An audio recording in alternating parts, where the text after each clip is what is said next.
So you pack up your gear, you pack up your car, you get in your car, you drive to the shoot, you show up, you knock at the door, and you meet the person that you're about to interview. What next? Well, that's what John and I are going to be talking about in today's video.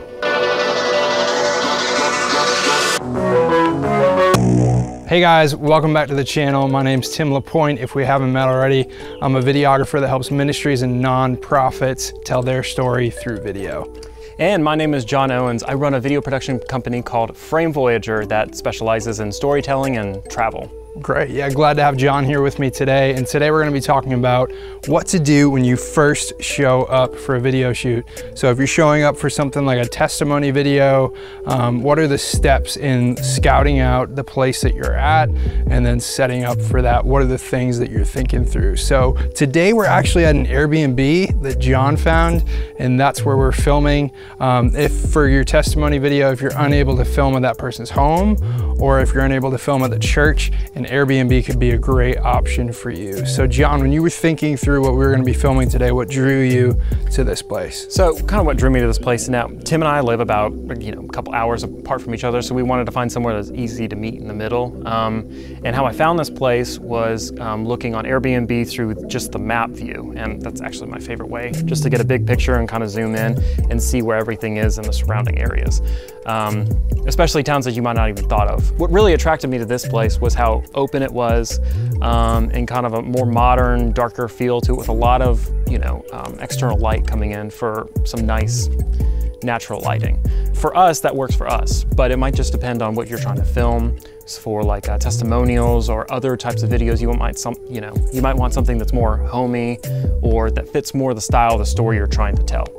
And the last thing to do before you book the place, make sure you reach out to the owner and make sure it's okay to film here, which we got the owner's permission to film. Yeah, and one of the great things about Airbnb too is that they have photos of the location where you're gonna be filming, and that's something that should be available to you when you're gonna do a testimony video. Even if you're gonna film at that person's house, I highly encourage you, if you can't go look at it ahead of time, you could ask them, hey, do you have photos of rooms that we could film in? That way you can be thinking through the things that we're gonna be talking through as we walk through this Airbnb. So let's go check it out. Cool, let's go look. So before I went into full-time freelancing, I worked at a creative agency, and we would show up to these corporate offices that I'd never seen before to film, and we'd give ourselves about 30 minutes to scout the location and then set up and be ready to go. And when you show up for something like a testimony video, sometimes people don't understand how long it actually takes to do videos. So you definitely want to be efficient when you're looking through the place. So this house that we're in here, you can see there's a lot of space in this area here. And there's a lot to work with. There's some unique props like the fox here. And there's a big old window right to my side here, where there's a lot of natural light coming in. So I definitely like that about this space. Lighting is a big thing that you want to think about. Is there natural light available that you can use? The one thing to be aware of though with natural light is that if it suddenly gets cloudy, then your light's going to change dramatically. So if you're relying a lot on natural light, just be aware of that it may not be consistent if you're filming for 30 minutes or more. It could even change within 5 minutes. Another thing you want to think about is audio. In this room in particular, the ceilings are really high.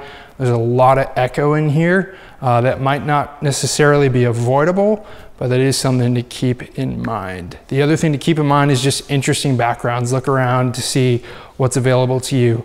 I like the space back here, but the issue is the glare. There's a ton of glare coming off of those doors there, and you're seeing the cars in the background, the grass, and all that. So I'm looking around at what elements I'm gonna be seeing in the background behind my subject. So let's go check out the upstairs. Cool, so this is the upstairs part of the house. One of the things I love about this place is there's so much natural light available.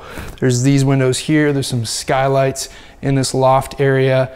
And one thing you want to keep in mind with windows is you just want to make sure that it's not too bright. Typically you want the light, like when we were downstairs, you want that light either on the side of that person or facing them. You don't really want it behind them because you're gonna have this big bright light behind them and it can be really distracting. So I like the homey elements of this desk, the bookshelf. This is definitely a solid spot that I really like. Again, like John pointed out earlier, some of it's dependent on what your video is actually about. So if it's a mom who loves to cook for the local community, maybe the kitchen's a better spot than this desk and bookshelf. But this is a spot that I really like for sure. So one thing I try to look for when I show up to a home to film is how to make sure the room is actually big enough to film in. You definitely want something long enough or big enough so you can move some stuff out and have a good depth of field behind you. You don't want someone to be like right up on this and like right up on the wall, because you don't get that nice blurred effect and you kind of look, it kind of gives a very cramped feel to your video. Even filming this way, I love how this thing is all open. So if you wanted to film this way, you'd have all that empty space behind you to get that nice look. You definitely want an open, kind of more of that open look. It'll look a lot nicer for your video. Cool, so we decided to go with this spot here with the desk in the background. Just feels very welcoming. Just very kind of like a comfortable, cozy home. And I know one thing I did talk about windows and having them behind your subject, which we will have a window in the frame in the back. But if you have enough light, which we do have this aperture 120D that we're gonna be using, that can help compensate. So you can darken your image in camera because you have that light. You don't have to have your image so bright because of the light. Exactly. And one of the nice things too to think about is if you can actually have some windows off to the side too, to give you a little bit of natural lighting too, so you don't have to overly rely on your light. I mean, if you have to rely on your light, it's fine, but it's always better to have a little bit natural lighting into it. Right. So for this, we're gonna have the 120D as our key light, and then these windows are gonna kind of function like our fill light. So another thing, always make sure to check with the owner of the house. But feel free to move props and furniture as needed, and that's what we're going to do now. So you're going to see us set up this shot for what we want it to look like. Cool, so let's get to it. So we do have this chair here that we're going to use, which is nice that we have this chair available. The one thing I will say about chairs like this is you want to make sure that your interview subject does not swivel, slide back and forth. So be sure to address that. So John, if you want to sit there, I'm just to see how that looks in the frame.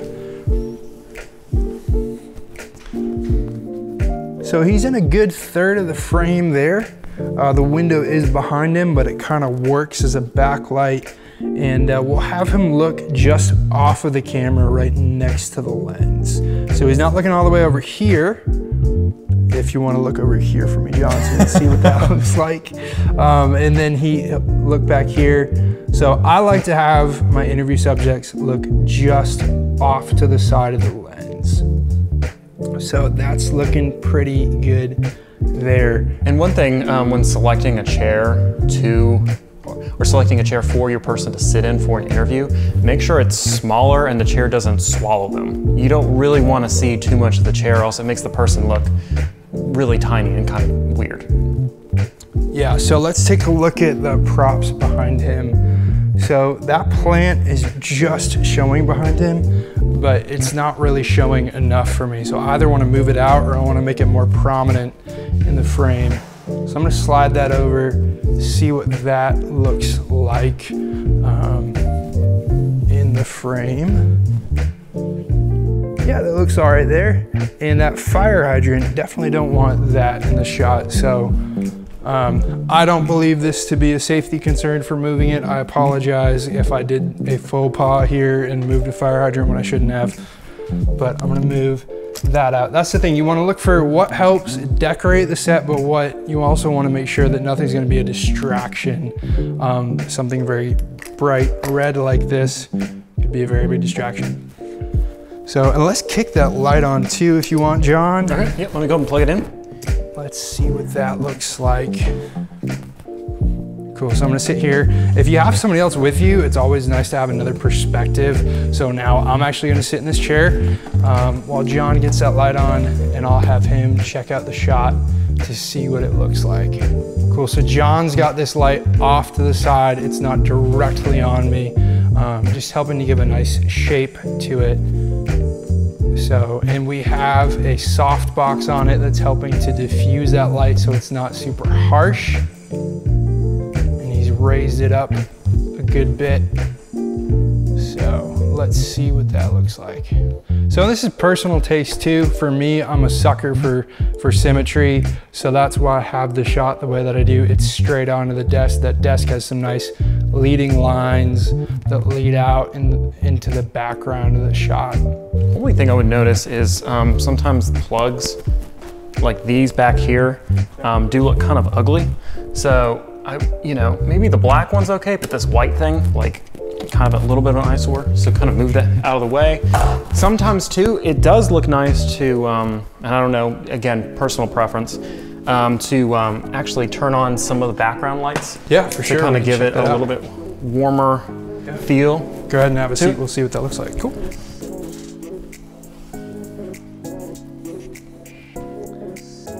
Yeah, it's a little bright, but it's also partially just knowing your camera. So I know that this camera has a really high dynamic range, and so I know that having that light on, it's not gonna be as big of an issue as if I had a camera that didn't have that dynamic range. One thing I'm seeing here that I don't really like all that much, it's not super noticeable, but the trash can. So you really wanna look all over the frame. You wanna look over every single edge, have your eye follow that frame and see, is there anything, like even this cable here is sticking out a little bit. So I'm gonna tuck that back. You're really, when you're doing something like a testimony video, you really just want that story to shine. You don't want there to be any sort of distraction. So it's really important to look at your frame, make sure there's no distractions around, and that when the viewer is watching it, they're just gonna be intent on that story, what that person's saying. And sometimes that can be challenging, especially when you're filming alone and having to think about not only setting up equipment, making sure your camera settings are correct, but also the composition of it. So sometimes it's really good to just take a second as you're setting things up and you're doing it to look at everything around what you're filming and really focus on minute details about it. Because as you're rushing and you're trying to think about a billion other things, you do sometimes miss some of the things, and you bring your footage home and you're like, oh, I should have moved that. So. All right, so we were able to come in, we took a look around, we looked at the different locations in this house, and this is the shot that we ended up going with, and we did that pretty quickly. And so when you know what it is that you have to do, it ends up going pretty quick because you just walk in, you take a look, you decide on a spot, and then you make it look good. So exactly.